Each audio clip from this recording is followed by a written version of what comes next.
I remember exactly where I was when I heard that the planes had crashed.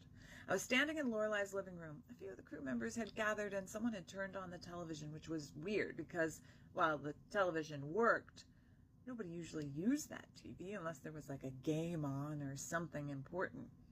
And so when I heard it, I was like, what are you guys doing? They're like, a plane just crashed into the World Trade Center. I was in shock. I don't know if the second plane had already crashed or if we watched that live.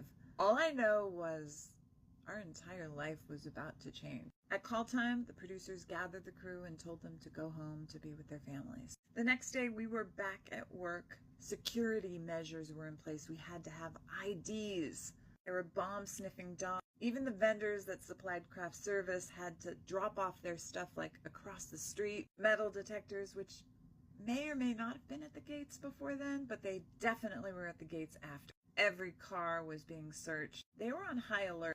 And I remember an absence of planes, which for shooting was great. But the bad thing was, one of our cast members was stuck in Los Angeles. Scott Cohen, who played Max Medina, separated from his family that were in New York. The producers did everything in their power to get them connected, extended his stay in the hotel room.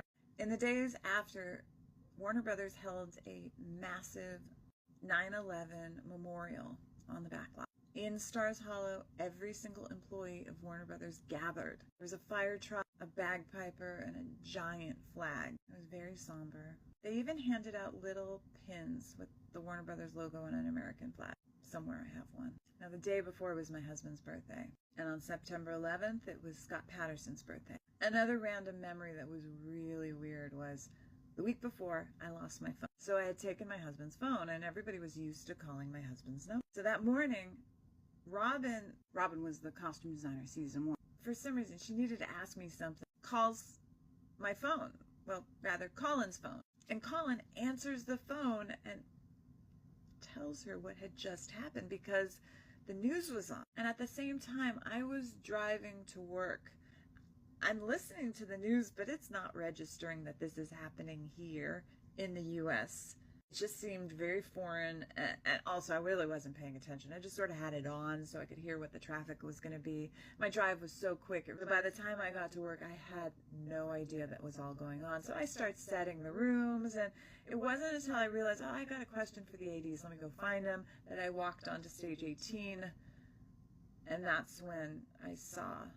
I also remember Ed Herrmann had gone to Ireland, was on a flight September 11th, in the air when the planes crashed, on his way back to the U.S. His plane was diverted somewhere, I think Canada. They landed and he had a wild adventure making his way back to the U.S.